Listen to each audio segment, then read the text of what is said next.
you made the point there talking about the way that basketball is played in the NBA right now. Because look, LeBron is old. Luka is not the most durable player. And you mentioned Luka having a 38% usage rate, which is really, really, really high. And seems unsustainable. Like James Harden, it is amazing that James Harden has had the career that he has had when you really stop and think about the usage numbers that he's put up and the numbers of games that he's put up. Like, I mean, look, he's had stretches, obviously, where he hasn't been the healthiest, but the fact that he can still be this good with all the miles that he has is actually really impressive, because I think that we'd all agree at this point. I was reading something, I think Mark Medina had this, where he talked to a lot of guys like Gary Vitti, the former trainer of the Lakers, and, you know, other people in the body space in the NBA. And it's just the style of play and the pace of play in the NBA is putting so many more miles on guys, on top of the fact that they're racking up so many more miles before they even get to the NBA. And it's leading to the consequences that we see all over the league, which is the best players not really playing that much, right? Like, I wonder if long-term it means that we're actually going to see something where careers perhaps get a little shorter because the teams become a little more apprehensive about paying older guys a lot of money, you know, and so it all kind of dials back or whatever it is. But it got me to thinking about something, and I'm curious what you think about this. So we often see the argument of, well, the NBA season needs to be shorter. Okay, never going to happen, right? They're not giving back money. Every game makes people money. They're not giving back money. Hard stop. But I was thinking about some of this doom and gloom stuff I've been reading about the internet and about AI, for example, where we know all the terrible consequences of AI. We don't even know if AI is actually going to prove itself to be profitable, all of these things. But AI has been introduced into the system, into the universe, right? Everybody's out here using it. And one thing that history has indicated to us is once technology becomes available, people don't stop using it.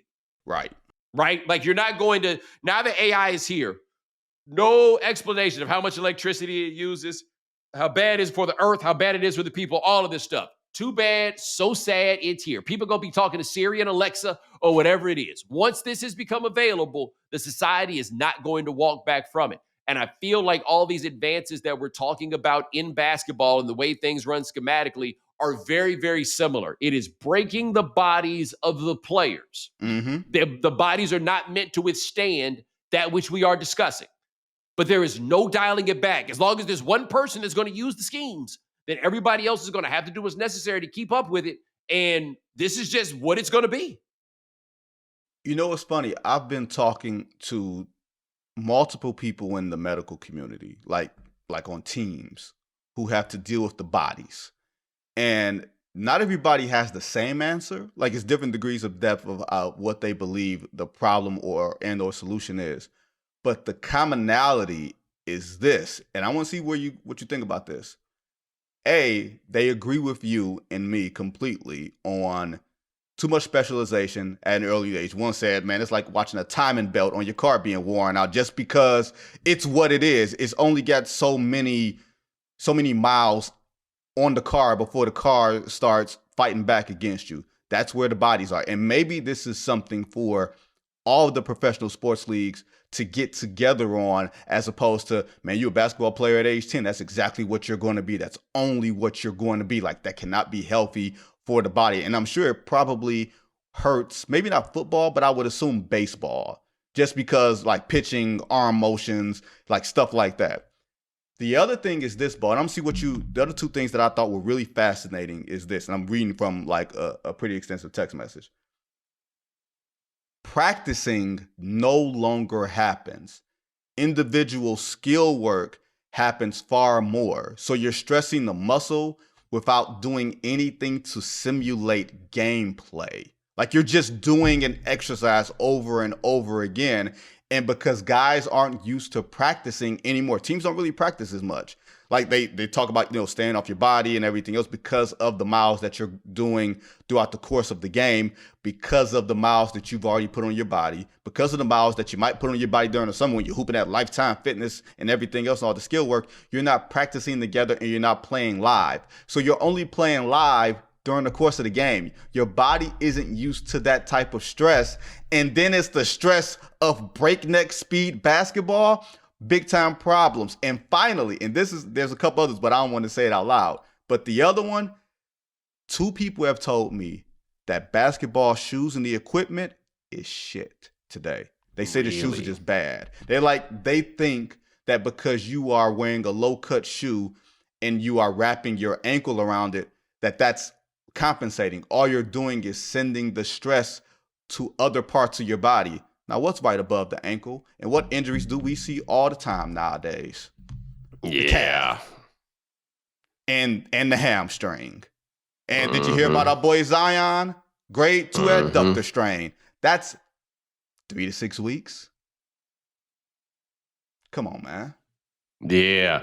Gary Vee, I think the point he made in the Medina piece that I thought was so interesting was just that. He's like, look, man, if you do the same thing over and over again, everything that's small in your mechanics just becomes exacerbated because you're doing that thing over and over and over again. So I'm just throwing this out there. One of your legs is a little shorter than the other one, then you're going to be everything that comes from the compensation of that, you're going to be doing over and over and over again. And that's going to lead to these problems. You know what I mean? Yep. Like the overuse goes from there. Had another person who works in college sports, and he made the point that with basketball, where he's like, the problem is we can't get these guys to stop doing these drills. Right? We can't get these guys doing all of this. But I think you hit on a very important point, which is cats are going to start a big campaign from all the leagues to be like, hey, play everything, right? MLB put some money in. The hockey people, I guess they kind of could too, right? Everybody put some money in and encourage everybody to play everything. The cross-train, need a new Bo Knows campaign. That would be great.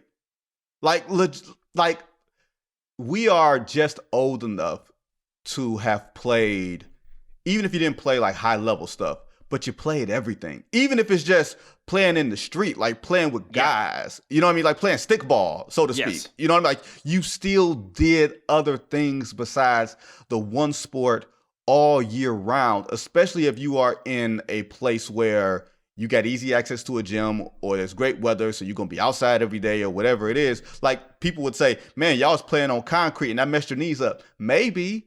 But there was also times that we just didn't, or we played other things. Now because guys have access to gyms and you get access to trainers and you got the AAU circuit and everything else, like that's going to be where the NBA has to go to AAU and either completely take it over and remake it so that the product that you get when you get to the NBA is a little bit more sustainable, or like you said, and partner with the NFL, partner with Major League Baseball for something to where not everybody's just playing one singular sport. I think it creates better athletes, to be perfectly honest with you. It creates better athletes, but I think the thing that sucks about it is everybody's afraid that they slipping behind, right? Because somebody else is working just a little bit more and somebody else's game is getting to this place. And I hear you, but you're not going to get to a place where I believe that there is anything more important in terms of where you're going to end up than natural physical endowments, right? Like I still think to this day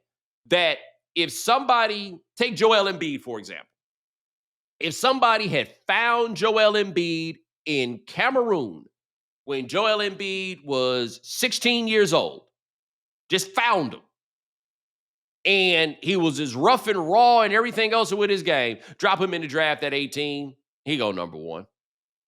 Right? Yep. Like somebody sees the body and sees what is possible. They still gonna take that cat in that or even if they're not in the end game. I guess I am not sure how much of this ground and pound that is happening to these kids when they're in middle and high school. I'm not sure they're actually getting returns out of. Well, it's almost like what you say about the NFL with the running backs. Yeah. When a runner, like you pay for the yards, someone else pays for the carries. Like the high schools and AAU, I won't say they're getting the best versions because the players aren't as physically mature and they're not getting the best coaching and everything else. But they're getting something out of it that the NBA has to wind up paying for. That's why not just even the practicality of, let's say you're playing 10 fewer games. You think none of the injuries are going to happen. And I'm like, generally, I rock with Steve Kerr on a bunch of things, on a bunch of different levels. It's just that on this one, and there's this brigade of people who are just saying, shorten the season. Are you people high? It's not just, is it not practical to give up 10 games and everything else? What you think these dudes gonna do during the days that they don't have games is not gonna stop them from doing the skill work. It's not going to stop them from training and everything else. They're already not practicing. It doesn't mean they're going to stay off of their feet. And then what happens when the injuries go then? Oh, let's cut the season 62 games. Where is the line of demarcation? The NFL is going to go to an 18-game regular season pretty soon. And you're saying let's cut it down to 72. Y'all crazy. No, it's tough for the league, man. Like it's a problem that's bigger than everybody else. And the problem obviously is caused by the fact it's a lot of money in that summer basketball. It's a lot of money in this game of training and all of these things. And I saw Andre Miller on one of those podcasts, and he was like, I ain't paying no money for no trainers, man. He was like, you know what you got to do? Play 5-on-5 basketball. You're never going to convince me that there's anything better for somebody's game than playing 5-on-5 basketball. I don't get why playing basketball is such like this stinky sort of thing that guys have nowadays. It's the only way you get better is being able to read and react to the way, and especially because today's game is almost so homogenized, where it's going to be high pick and roll, it's going to be draw two, swing, whatever it is. Like, you have to be able to react to different situations. That's why it seems like some basketball players are so robotic, because it's like, man, we just going to go from catching the ball from the corner to the next action. It's literally like they're not even thinking for themselves. And the only way you break out of that is if you just start playing natural basketball. And you don't become better at basketball unless there's a series of things that happen that you can't expect, and you understand, oh, I can think for myself here and I can figure this out. So much of hooping is just figuring it out. Like, whatever happened, Bo, I wasn't the best dude at my age, but dudes always told me, hey, man, you going to play with us. We the older dudes. You the smallest dude out here, and you're the youngest dude out here. The only way you're going to get better is by hooping against us and getting your ass kicked, going down the lane and getting knocked on your ass, and being able to take that and getting up and hooping. Whatever happened to that? Yeah, it's a time, man. But I just want to see how this all goes. Are we the two old men at the theater? The two Muppets? Like, we might be, but I mean, but I don't even think we'd at, because what we're talking about though is like, hey, man, Victor Wembanyama, calf. Right? Like this is, we're looking at these red flags come up with the next generation of some of the most incredible basketball players that we've ever seen. The one guy that I think will play forever though, my man Jokic. He like, look, man, ain't y'all out here doing all this jumping. Not your boy.